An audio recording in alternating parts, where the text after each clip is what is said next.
नमस्कार, मेरा नाम आदेश शर्मा है और मैं ऋग्वेदा इंटरनेशनल स्कूल में एज ए प्रिंसिपल वर्क कर रहा हूँ।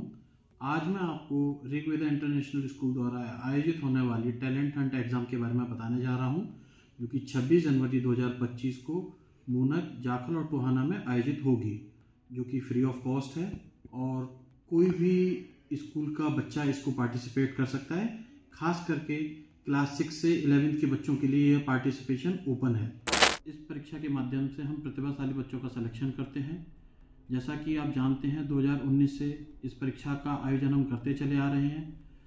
टोहाना के अंदर हर साल 10th एंड 12th में हज़ारों बच्चे पास आउट होते हैं, लेकिन सही गाइडेंस ना हो पाने की वजह से वो कॉम्पिटिटिव एग्ज़ाम्स नहीं दे पाते हैं।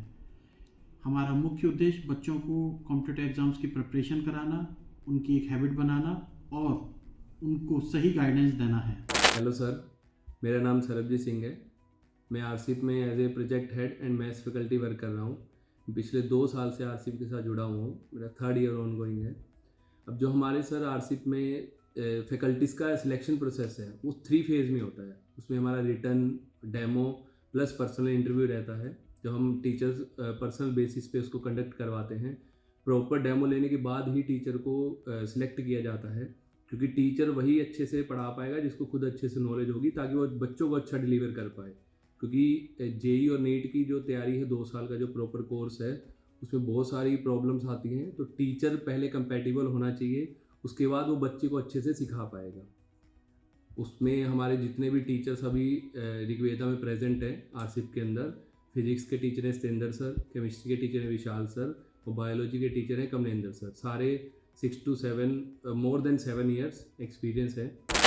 मेरा नाम कमलेंद्र गुप्ता है और मैं बायो फैकल्टी हूँ आरसीप ऋग्वेदा इंटरनेशनल स्कूल में। और मेरा जो एक्सपीरियंस है 8 ईयर्स का है विभिन्न कोचिंग संस्थानों में। पिछले संस्थान जो मैं पढ़ा के आ चुका हूँ वो आकाश इंस्टीट्यूट है, डिफरेंट सेंटर्स पे, जनकपुरी, साउथ एक्स। जो आरसीप का करिकुलम है बेसिकली ये 3 फेज़ में डिवाइड है।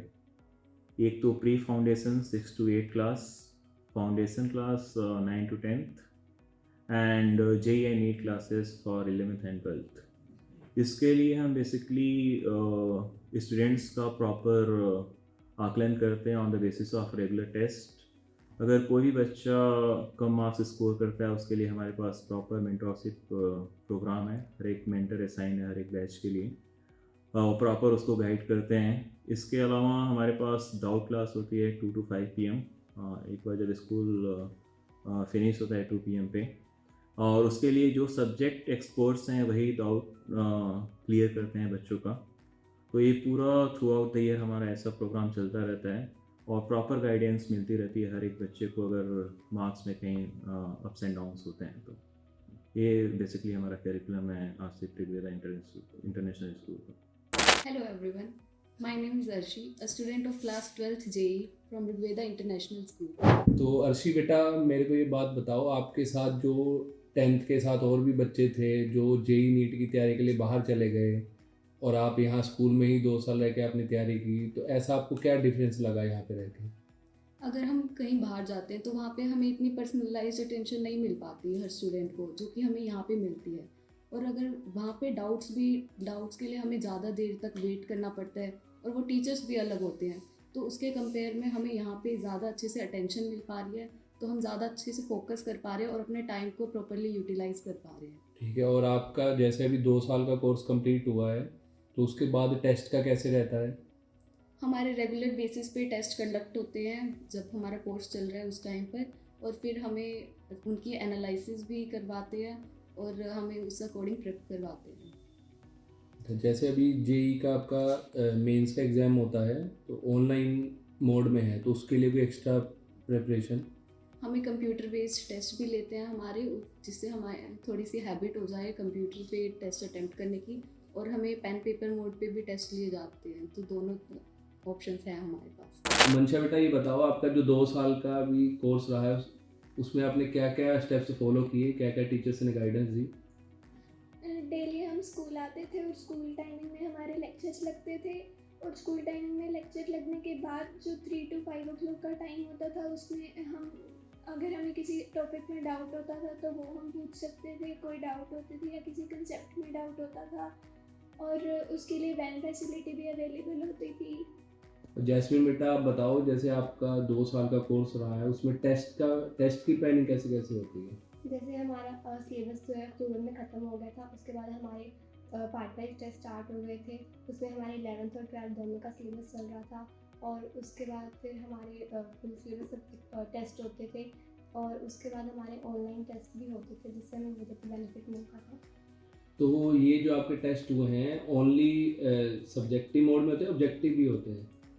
टेस्ट सब्जेक्टिव और ऑब्जेक्टिव दोनों मोड में होते थे, पर मेन फोकस हमारा ऑब्जेक्टिव पे रहता था, क्योंकि जेईई ऑब्जेक्टिव टाइप ही आता है। आजकल बच्चे कॉम्पिटिटिव एग्ज़ाम्स की प्रिपरेशन करने के लिए बाहर कोटा, चंडीगढ़, दिल्ली, हिसार जाते हैं, और अपनी फैमिली से दूर होने की वजह से कहीं ना कहीं मेंटली प्रेशर और डिप्रेशन का शिकार होने की वजह से कभी कभी कुछ गलत स्टेप्स ले लेते हैं।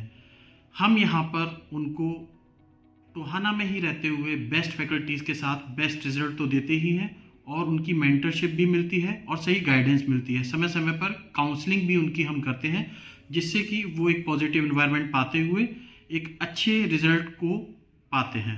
हमारे 5 बच्चे आईआईटी में सेलेक्ट हो चुके हैं, और लगभग 15 से 20 बच्चे गवर्नमेंट और प्राइवेट कॉलेजेस में एमबीबीएस में सेलेक्ट हो चुके हैं।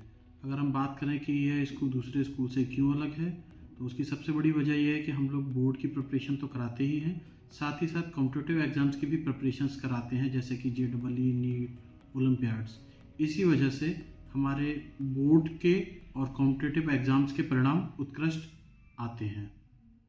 लेटेस्ट वीडियोस के लिए अभी सब्सक्राइब करें A1 हरियाणा को और प्रेस करें बेल आइकन, ताकि सभी अपडेट्स आपको मिले सबसे पहले।